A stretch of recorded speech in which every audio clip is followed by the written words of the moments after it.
What's going on? What's going on, y'all? We got a special interview, man. I'm really happy about this, man.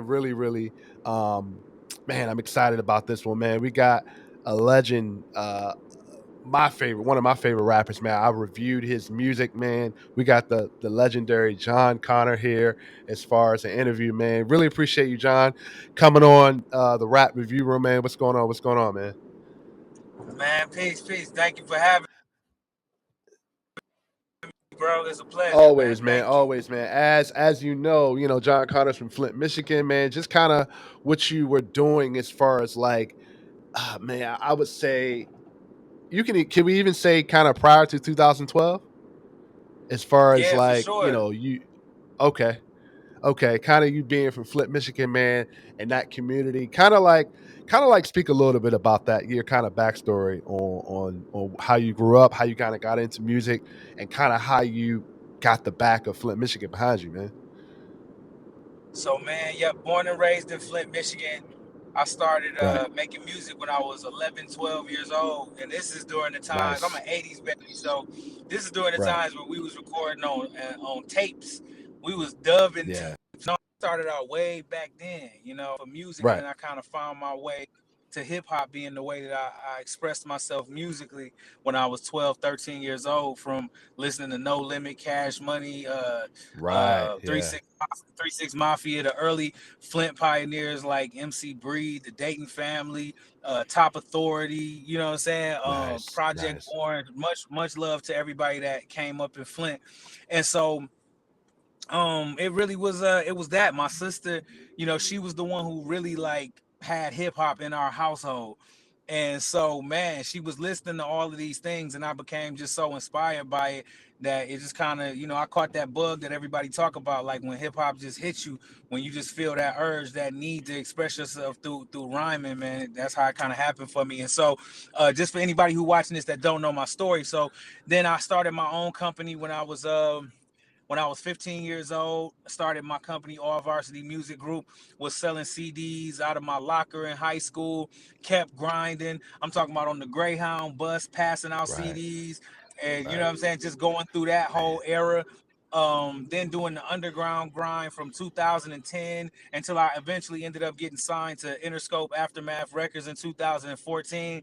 And so, man, it's just been a steady grind. But the thing about it is music is what I love, is what I love to do. So, the grind may change and the platforms may change and all of that, but the love for the music never changes. So you just kind of evolve with the hustle. So that's kind of my story, man. I'm an artist to my core, born and raised in Flint, Michigan. I always felt like it was necessary for me to rep Flint any and everywhere I go, because Flint is a place that I feel like sometimes doesn't get the credit that it deserves, just Yeah. as far as our contributions in entertainment. Shouts to my sister Clarissa Shields, who is the greatest women's boxer of all time. Damn near, should I say, one of the greatest boxers, male or female, of all time, and Right. she's from Flint, Yep. Michigan. You Yep. have Andre Rison, who was married Nice. to Yep. Left Eye, who you know what I'm saying, played in the NFL. He was from Flint, Michigan. You got like I said, MC Breed, who was heavy in the California rap scene. Yep. You got Terry Crews, who's from Flint, Michigan. You have myself, who is from Flint, Michigan. So it's just so many people that is born and raised from Flint, and we in so many different places. But I feel like we so little that we kind of get outshined sometimes by the big shadow that Detroit casts sometimes. But it's like, Right. Right. Flint got something to say too. So that's my grind, and that's kind of how we all are in Flint. We make sure we rep where we come from, because we so little that it's easy to overlook us sometimes. So we got to be extra loud with saying that we from Flint. You know what I mean? Right. So let's talk about that a little bit, right? Because I feel like I'm gonna start with one of my. You had a run of mixtapes where I was like, man, it's just you felt like Flint, Michigan, on your back, right? So kind of speak on that, like um, the People's Rapper, the People's Rapper LP, right? Because you did some mixtapes. I felt like were kind of inspirational, right? You did one off of the Kanye West beats, you did one off of Biggie beats, and you did one off of Jay Z beats, and I was just like, Man, was that prior to you signing to a major label, or that was just you still kind of being underground? Yeah, that was prior to me signing to a major. Like, Okay. Okay. I think those best in the world tapes is kind of what Right. contributed to my buzz starting to grow around that time. The first Right. one I did was the Blue album over Jay Yep. Z beats. Then I Yep. did Blueprint. Yep. Blue the album. Yep. the People's Rapper LP was off of the Eminem joints. Then after that, I did the tribute to Biggie. Then after that, I Yep. did the Kanye tape, and it didn't stop there. If you go to www.connorculture.com, called the End tape. Yeah, so Oh, wow. yeah, See, I didn't know that. I didn't know yeah, that. see, Okay. that's why. Yeah, I gotta definitely make sure people know that the Best in the World Oh. series did not stop. So if you go to my Okay. site, it's just now, with certain content, I want people to be able to get it directly from me. So there's a Okay. Best in the World Nas project called the End Tape, where I feel like it's pretty crazy. I put it up there with. My favorite one was the Blue album, but I feel Yep. like the Nas one is up there with it. So if y'all go to Okay. www.connorculture.com, make sure y'all download all of those best in the world tapes. But yes, that was before I got signed. Right. For me, I definitely put the Blue album up there with it. That Eminem one, I was just like, because that was when Eminem was kind of hot at the time, and I know like there was some ties between Detroit there also, where it was like, you know, I feel like you had a certain presence on that mixtape, where it was like, yo, Appreciate it. you had a certain presence on that Blue album. I was just like, wow, man, wow. I was just like, yo, this dude is really dope, man.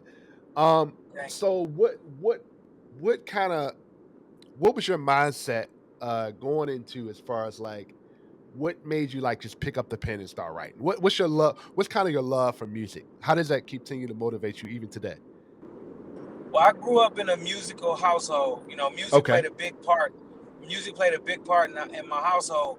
So I always tell people I was in love with music first and rapping second. So it Mm. was like I can't really sing. So it was like I gotta find a way.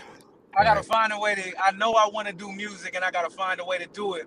And like I say, my sister was such a big hip hop head that it just kind of spilled over into my life. And then it was like once I heard once I heard No Limit, it inspired me to want to rap.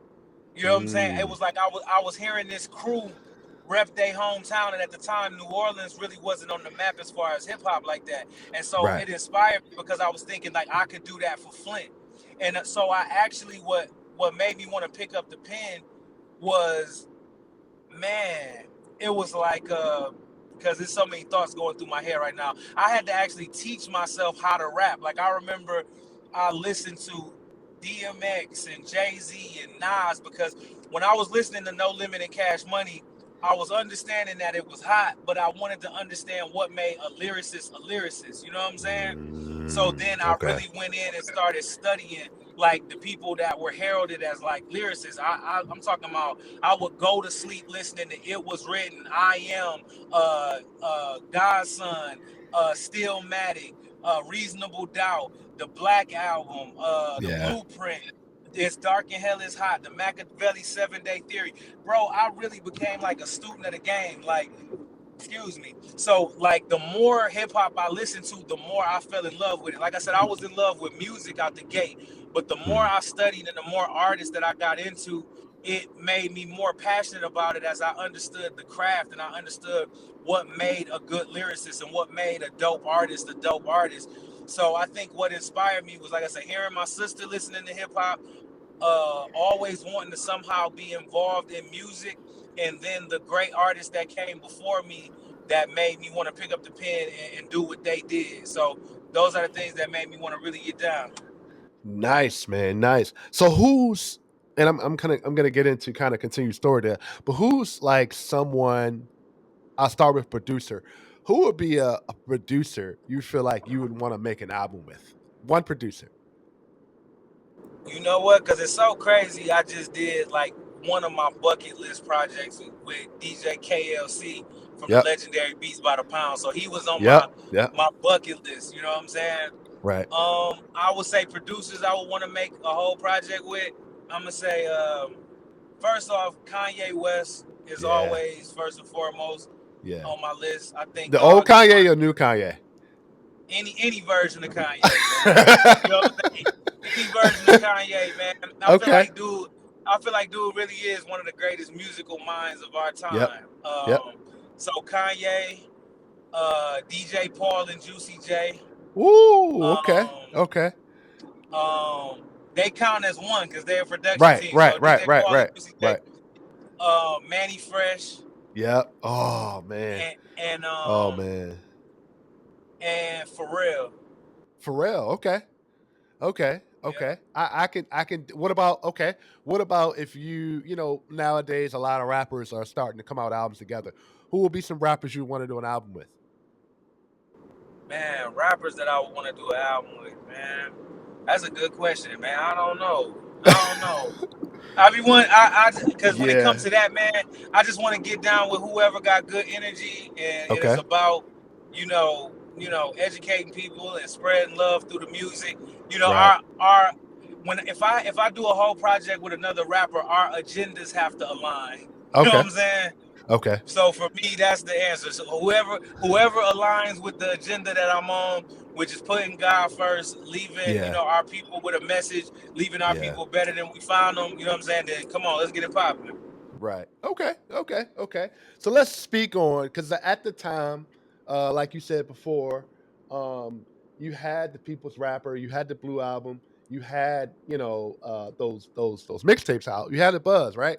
So kind of speak on you signing with Aftermath. How did that come along? Did they come to you? Kind of tell a little bit of a story about that. Okay, so how that happened was I was on a tour with Exhibit. We did a Mm. Canada tour, and it was for his album. Collateral Damage, I think was the name of Okay. the project that was out at the time that he was promoting. So he Okay. had reached out to me to go on a tour with him all across Canada, and through that time, we had formed a bond and we had formed a relationship because he respected me as an artist and what I brought to the table as far as performance wise. Mm. And so he always would say while we was on tour, be like, "Yo, one day I'm gonna look out for you." So time goes by. I dropped my project Unconscious State, which was the first project I Yep. ever had that charted on Billboard. Yep.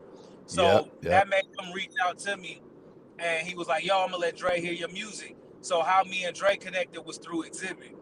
And so Okay. when Dre heard the music, literally 24 hours later, he was like, "Yo, can you be on a plane out to California?" I was out there, and the rest was history. Nice. Nice. Nice. So how is it working with Dr. Dre? Do you hear a lot of people talk different ways of what working with Dr. Dre? Is it as stressful and kind of micromanaging as people say? I think that different people have different experiences working with different people. It's just like Right. life itself, like based off of your personality, and you know what I'm saying. Mm, So okay. for me, my experience working with Dr. Dre, as far as working in the studio, it was Hmm. always dope. I never, Mm, because I'm kind of like an easygoing person just in general. okay. I don't really let people see me sweat, and Okay. I'm not easily persuaded.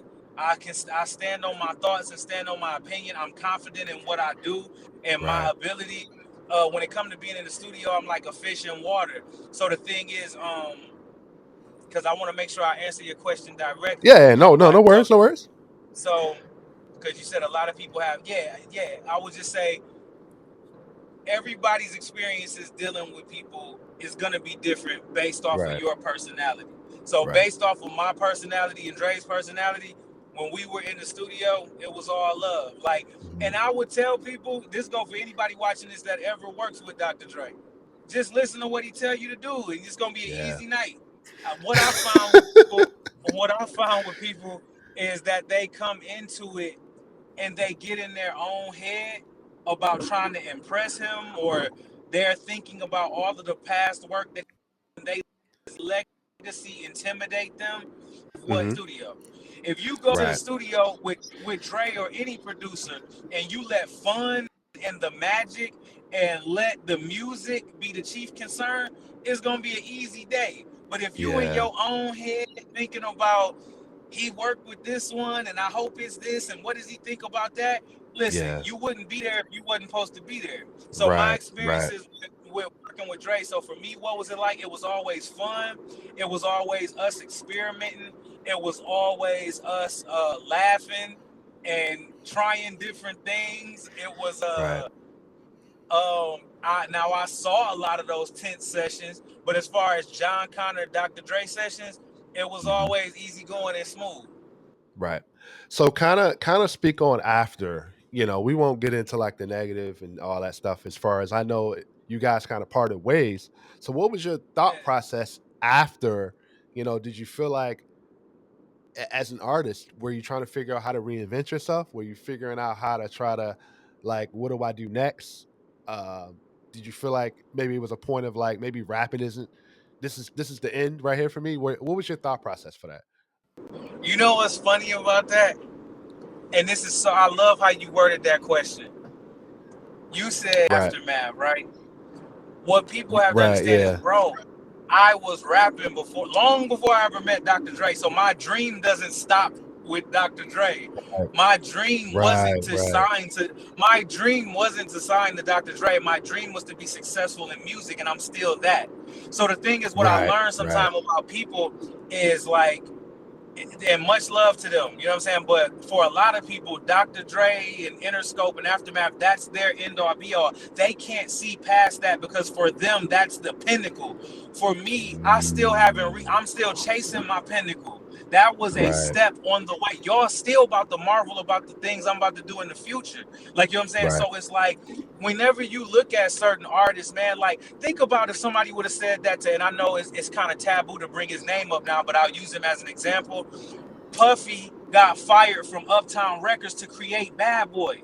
So imagine if right, somebody would have said to him, "So Puff, are you done with the music industry because Andre Harrell fired you?" No, he right, went and created Bad Boy, which right, became a legacy greater than what he did at Uptown Records. Now think right. about this. 50 Cent was signed to Columbia Records before he got signed to Interscope Aftermath, right? Yep, He yep, got shot 9 times. Imagine if somebody would have said, "So 50, are you done because Columbia dropped you and you got?" No, he ended right, up doing greater things after that. So with great right, people, there are steps of greatness that lead them to.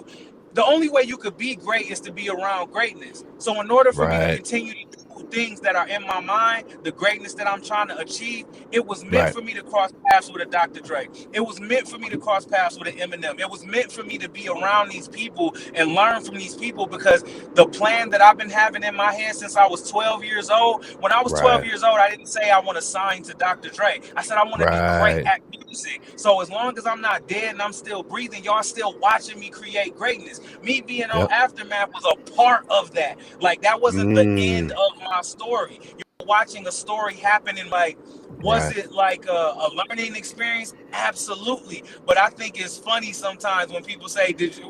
Was that it for you?" No, because when I was 12, the end goal Yeah. for me wasn't signing to Dr. Dre. The end goal for me was to create a legacy, to create greatness, to inspire people through music, and I'm still doing that. And so for me, the Right. aftermath portion of my life is just like that's like high school or college. It was the knowledge and information that I needed to gain to continue to create the legacy of greatness that I plan on continuing in my future. Right. It's kind of like one of those situations where one door closes, another one opens, but that doesn't really stop the hustle. Doesn't stop the grind. And for me, from the outside looking in, like as a fan at the time, right? Still a fan of yours. Yeah, And I was just like, man, because at the time, I felt like Dr. Dre was signing a lot of artists at the time, just trying to create aftermath, build aftermath, and then when I heard Jon Connor, I was like, oh, that's a perfect chemistry, perfect match. And I was just waiting and waiting and waiting and waiting. But I stuck with it. I was just like, man, I was always listening to this guy's mixtapes. I was like, so yeah, like what are they cooking up? What are they cooking up, man? And you were one and that Blue Album was one of the very first mixtapes I heard and inspired me as far as my love for music and things like that. So do you spoke on like, man, like people feel like for example the end all be all sound of Dr. Dre and then it doesn't happen. It's like they give up. Do you feel like that's kind of like do you tell that the other artists like don't give up on your dream, don't give up on like do you feel like that's what's going on in a lot of artists today where it's like they get a certain opportunity, doesn't work out, they're done. Do you feel like is that Well, what you kind of right. tell? Yeah, Well, yeah, man, because your dream shouldn't be based off of the actions of another person. I always yeah, looked at it like I'm gonna be successful no matter who's around me when I do it. right, Like if Dr. Dre happens to be around me when I like fulfill this mission that I already been on, cool. But it's like whether he's there or not, like that doesn't stop the mission that I already set for myself. So I think right. people can't take small defeats as ultimate failure.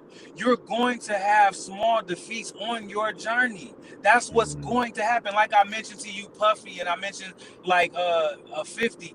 Dog, we can keep going on and on. Jay-Z right, couldn't get a record deal. Like you know what I'm right. saying? You Yeah, you gotta look and find you gotta find the similarities between all of these stories of people that ended up becoming great people. My dog Terry Crews, he was in the NFL. That would have been like him giving up on himself after he got cut from the NFL. No, the people right. that are meant to do what they're supposed to do are those that take those small defeats, learn from it, press on, and keep going.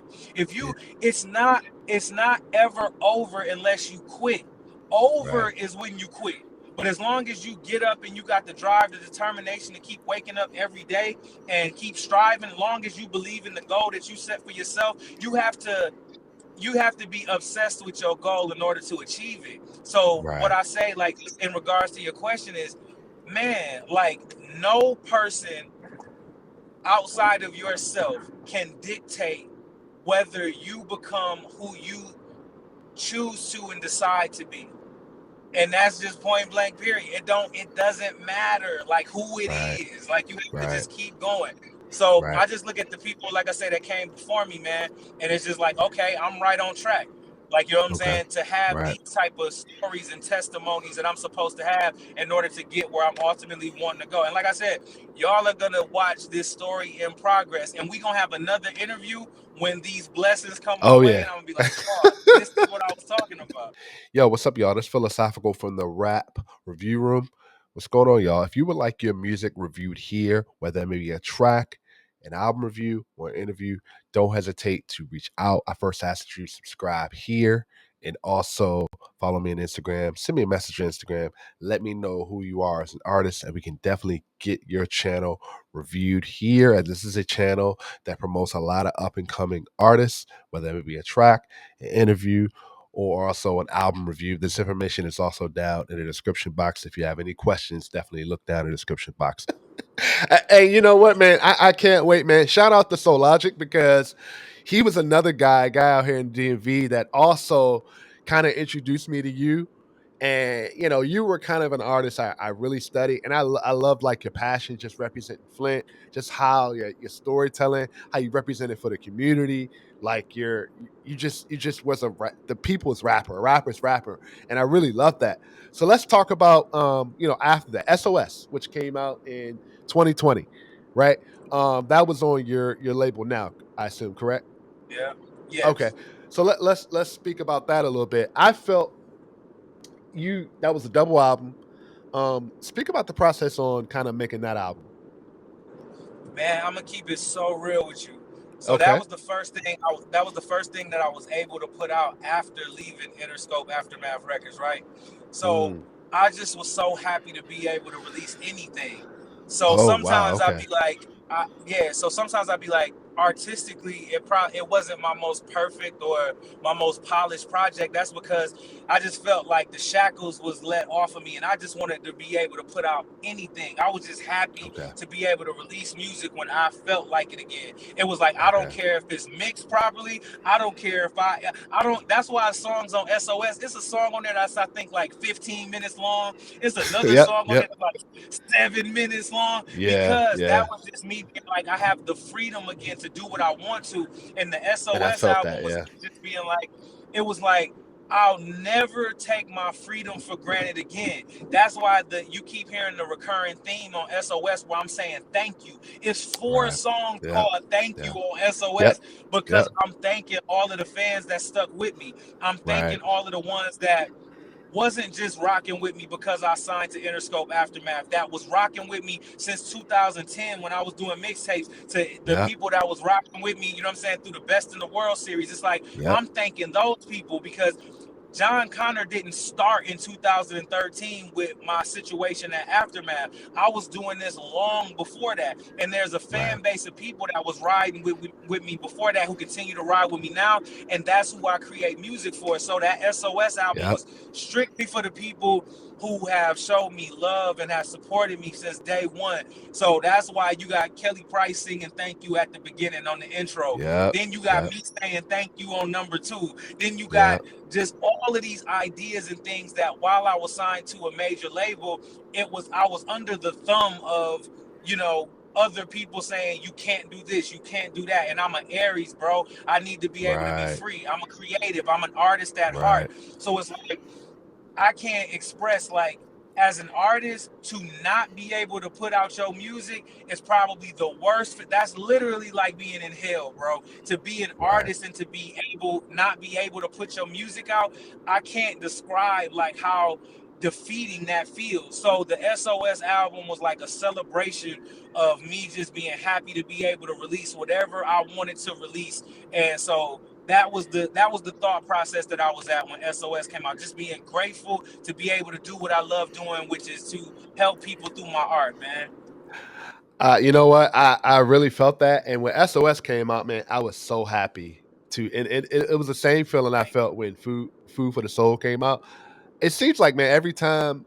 And then when I saw you put out a track with Daylight, I'll get to that in a few minutes. But Yes. when every time I see you come out with a project, it's like it automatically, and I don't mean any disrespect to this, but I automatically go back to the Blue album, the mixtapes, the Best in the World series, and it's like, man, it's like it feel like I've been rocking with you for like 10 years, right? And I know this is the first time Come we've on. spoken and had an Come interview, on. man, but I Yes. just felt like, man, that takeover track you did, that joint you Thank you. did on that. So Thank it you, was just man. like man, I just felt like I've never been to Detroit, I've never been to Michigan, but I felt like I felt a part of something when you every time you seem to drop something. And now that you're bringing out more music, it sounds refreshed. You're trying new things. You're trying new rapping. You're doing different things, and it's like, and it's making me feel motivated to where it's like, man, Man, dude, man, and that's even love. work.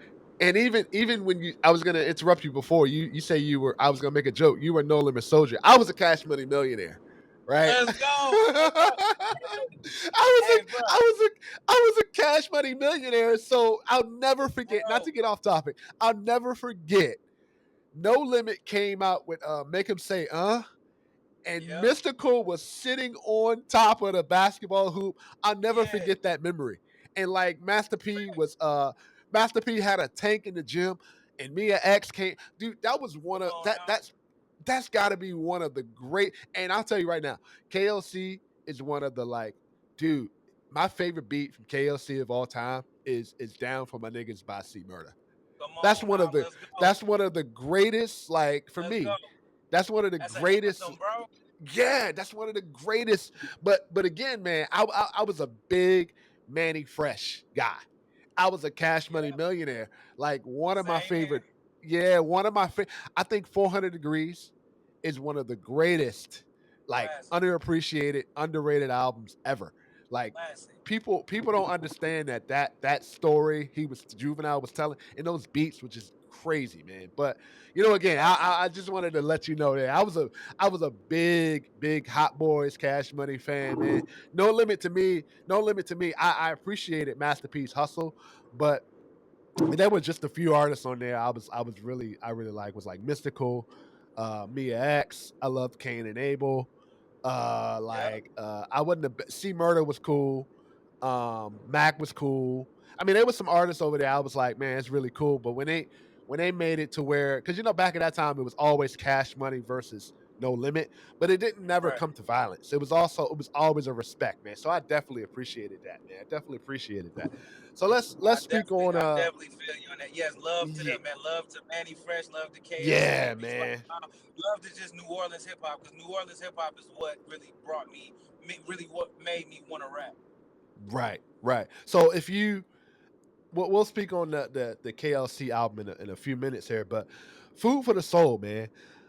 I feel like you kind of on that album, you really kind of like you said SOS. You felt like wasn't very in your opinion. I felt it was a kind of a return to say, hey, like you said, thank you to the fans. It was You know, I'm free. right? You're free, and I feel like Food for the Soul was kind of like you saying like to me, it was a nod to those mixtapes, and I'm bringing that back in kind of an album form, right? And it was a still a not you had a lot of and it was a lot of soul on that, and I was like, man, I like this. I like this a lot, man. That track you had with Daylight, oh my god, man. Oh my Thank you. god, man. Oh my Thank you. god. So Shout out to kind of Daylight. yeah. Shout out to Daylight, man. Again, he's doing his thing too. He's been out a long time too, man. But tell us a little bit about Food for the Soul, and I know this was also on your independent label too. Yeah, so Food for the Soul, man. So um I came out with a project right before that called Three in Okay. 2024. And I Okay. feel Okay. like Three Okay. was That's right. like a sleeper album. And I feel like people should go back and check it out because it was some really dope. I feel like it was some really cool pieces on there. Okay. But I felt like when I started doing Food for the Soul, because of how much effort I put into Three, I just Okay. really wanted to make like a stripped down, straight hip, unapologetic hip hop album Yeah. that just made Yeah. you feel good after you listen to it. That was easy to digest. That, you know what I'm saying, had just enough song structure going on to where it'll make you tap your feet. Just the right amount of Right. lyricism Right. without being too much for people to where, you know, it's too wordy. You know what I mean? Right. So it Food for the Soul, it was very intentional, like the Mm. type of album that I wanted to make with Food for the Soul, and I'm glad people rock with it Yeah. as what it was meant to be. So yeah, Right. it was that, man. It was me just wanting to make a hip hop album, no more, no less, like just unapologetically hip hop, man. Mm. Okay. Okay. So will you say the project you had with KLC um 24 was that kind of what tell us a little was that kind of your nod to the South like the down South album you always wanted to make? Absolutely, you just hit the head, bro.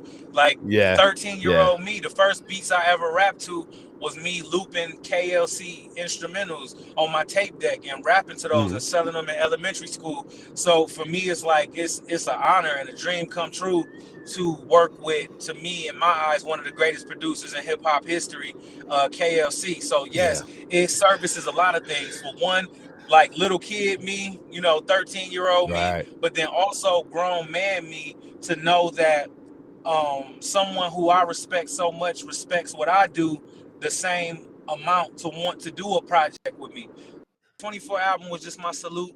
Southern hip hop to New Orleans hop to KLC and Beats by the Pound, and just me wanting to just let people know, man, make what you want to make. Stop chasing the sound. Chase what's in your heart. Chase what music Mm. is in your soul and in your spirit, and then you'll draw the people to you that will become your fan base because they'll respect the chances you just following your heart and making what you want to make. And so, you know, I don't want people to listen to me because I'm chasing a trend. I, you know, rock with my music because they rock with the decisions that I make as an artist, and they know that I'm Yeah. following my spirit and I'm following my heart. So, man, I love the fact too with 24, I got to work with Lil White, Fiend, Mac, Yeah, man. D1, DJ Paul, Mr. Yeah. Servon, you know, Mr. Servo, Lord, yeah. like Yeah. I love that I got to work with the people that I grew up respecting and them giving me a step, and it was really like a full circle moment, Yeah. man. So Yeah, man. I love that 24 album, man. It was such a breath of fresh air to hear all those guys, man. It felt like, man, John Connor's a no limit soldier again, man. It felt like, Come man, on, it's just, yeah, man. I was like, man, all we need is John Connor sitting on a tank, man. come on. That complete, I told that KLC completes it, man. I need me a tank, dog.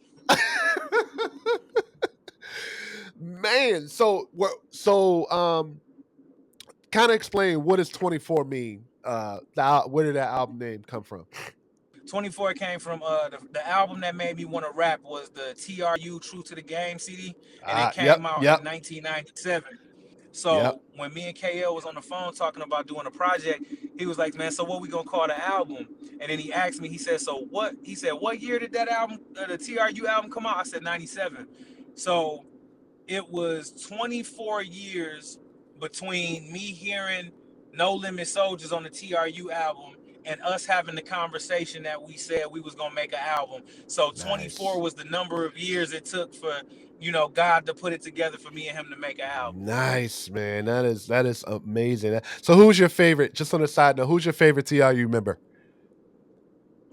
TRU, so that's me choosing between Silk the Shocker, Master P, and C Murder, right? Yeah. So my favorite TRU member, I'm Yeah. gonna keep it so real. C Murder is my favorite gangster rapper of all time. Yeah. Like, Yeah. so he would have to be my favorite member of TRU because he's my favorite on a whole nother list. Yeah. Like, he's my favorite because I felt like C Murder talked gangster in his music, but there was still lyricism and wordplay in there, Right. and then there Yep. was still like different cadences, and Right. his rhyme schemes as a lyricist was crazy to me. So I would have to say, I got all respect for the Colonel, all respect for Silk the Shocker, but for me, my favorite member of TRU would be C Murder. My He I was and dope. it's funny you mentioned that because I will say an underrated album from C Murder was man, what was it? Oh, it was Trapped in Crime. Bro, I was just Was about to say, you gonna Yeah, say Trapped in Trapped in Crime. Crime, man. I feel like that album was so, you know, C Murder to me was like so misunderstood, man. As far as like he was just doing his own thing. But Trapped in Crime That's a came fact. out. Yeah, Trapped in Crime came out and it was just so like lyrical. It was telling a story. And Man, you gonna make me listen to Trapped in Crime today, dog. I'll never forget that album cover either, man. I was like, man, that album, even a little maybe also CP3.com was okay for me too. That album after that was cool for me too. Um, and then what was the other one called? The truest shit I ever said. That was pretty good too. But kind of talk about now what you got. I know you said you're on tour. Are you planning on coming to the DMV anytime soon? Man, let y'all promoters out there know, man. I would love to come to the DMV. Dude, I'm Y'all telling you, man. let them, You come to the DMV, I'm there, man. I'm there, man. man. Well, look, I don't care I where would it is, love man. to, I'm there. man. I would love to, man. Y'all got y'all literally have some of the prettiest women in the entire world. Like, seriously. And then I don't know what it is. I don't know what's in the Oh water, man. dog. Nah, it's crazy. Like, man, much love to, like, for real, for real. It's crazy. I have some of the most beautiful women out there. Like, just keeping it all the way 100. But I would love to come out that way. But yeah, we actually later on this month is called the Michigan State of Mind tour, Okay. where we going all up and through Michigan, man, just to make sure we touch base with Okay. home base, man, and Right. just touch the folks that, you know what I'm saying, been supporting from day one. So the Michigan Yeah. State of Mind tour is what we on right now. Right. Okay. Okay. And yeah, you've been putting out a lot of singles lately. I assume you got more projects coming out also.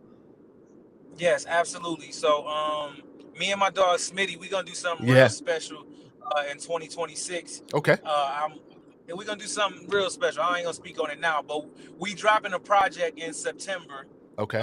Me and my man Smitty boy, and y'all can keep looking out for the singles dropping every week. Yep. Me and my Yep. dog DJ Silk, we got a project called 413 that we Okay. finishing up right now. Me and my dog iRock Says, who's a dope producer from Detroit, we Okay. got a project that we finishing up, and that's so crazy. Me and Freeway got a song on that project that's so crazy that I can't wait for Really? people to hear. I can't Yeah, wait. yeah, Yeah, I'm definitely gonna review that. Definitely gonna review that. yes, Definitely gonna yeah, review man. that, So man. just more music, and make sure that people check out the podcast, the Counterculture podcast. Okay. Shouts to my dogs G Money, L Boogie, and J A, who co-host the Counterculture podcast with me. Yep. Y'all can watch that on every Wednesday. It's new episodes at www.counterculture.com. I also do a pro wrestling podcast called Culture Really? Mania. Shouts to my dog. Yep. Shouts to my dog Oh Donovan. I've man, been that's so interesting. a pro wrestling fan as long as I've been a fan of music and as long as I've been a fan of movies. So Are you I'm gonna start. doing WWE and AEW?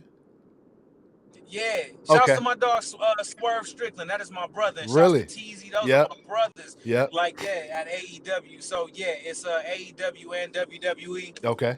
So yeah, just doing podcasts, keeping content rolling, and just like I said, man, after not being able to release music and not being able to be seen at different points during that 8 years that I was signed to a major label, I just want to give people that support me everything that I have to offer creatively. So if that's podcast, if it's my perspective, it's the music, if it's movies, if it's short films. I'm also coming with season 2 of my docu series called The Road to Legendary. So be Yeah. out look out for that. So man, I just want to.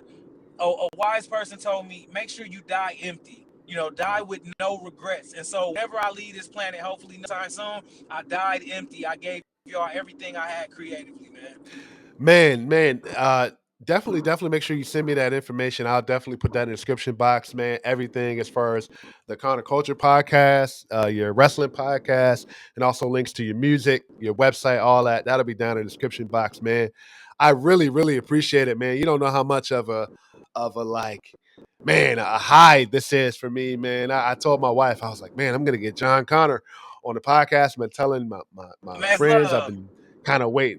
Hey man, I really appreciate it, man. You don't know how much of a fan. I It's really love, bro. appreciate you taking. Man, listen, and we could do this, man. We could do this anytime, bro. Like for real. Whenever I project appreciate drop, that, man, it's man. no question, bro.